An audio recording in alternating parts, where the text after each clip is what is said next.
Good evening, everyone. Today is day 56 of my 90-day video vlog challenge. Yes, 56. Didn't really know what to talk about tonight. I've been sitting here pondering for about 5 minutes, like, okay, what am I going to say? And I still haven't come up with anything. The best I can come up with is something that I just came across, the other day.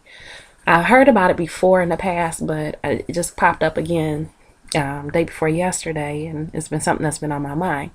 Well, what is believed is that every human emotion that you go through and that you have can be traced down to just two emotions, and that's it. And that's love and fear. And it's funny because, they're kind of on the opposite ends of the totem pole, sort of say. You have love on one side and fear on the other side.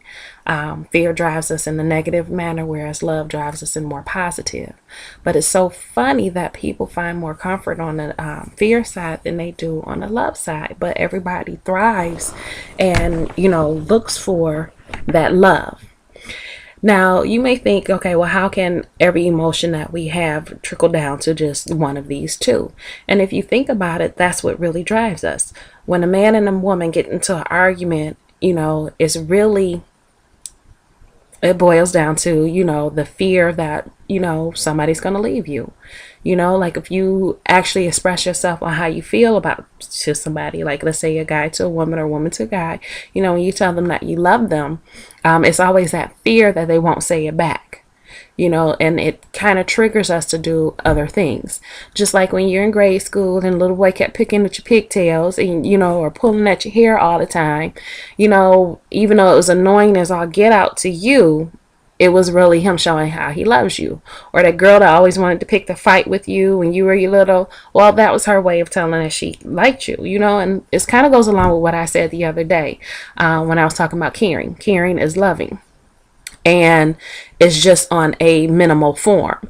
So if you really and truly think about every emotion you had and everything that went through, whether it was argument with somebody, whether it was somebody, just the way somebody made you feel, or, just a happiness, or even the people that you care about, you might find out that what they said is actually true, because I tried it my own self and I thought about different scenarios where I've been in or situations and things like that. And it all did boil down to one of those two emotions, fear or love.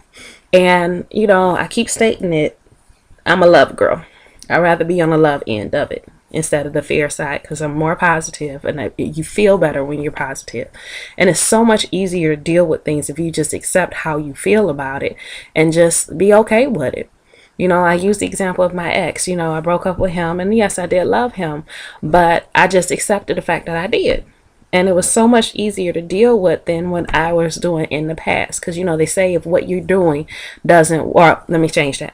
The definition of insanity is doing the same thing over and over again and expecting a different result. So every time you get in a relationship and you cry about it, listen to music and you get depressed and, oh, boo-hoo, woe is me, you have this pity party. Where if you just embrace the fact that you did care about this person, that you loved them, that, it was what it was, it's a lot easier to deal with and just let go. Just let it go. It doesn't mean you stop caring, and it's not necessarily you have to be afraid that you still love them and that you might take them back. If you have your mindset that that's it, you're done, and you've already accepted the fact, okay, yes, I do care and love this person, you accepted that fact, and you just go ahead and let it be what it is, it's so much easier to deal with. I promise you, it's just so much easier to deal with. Yeah, I wrapped myself today, so yeah, I can't sit down just yet because, anyway. So, that was one of my thoughts for today, and I just figured I would share it with you guys to see what you had anything, if you had anything to say about it. So if you do, please feel free to leave a message, a comment. I do look at them. But I think that's going to be it for tonight. I'm going to go watch my favorite show, Back of My Eyelids, if you haven't heard of it. It's a wonderful program. They have marathons from time to time, and I try to catch them whenever I can. It's on TTV and it's wonderful. So I will talk to you guys tomorrow, and you have a wonderful night. And thanks for watching. I really do appreciate it, guys. All right. Good night.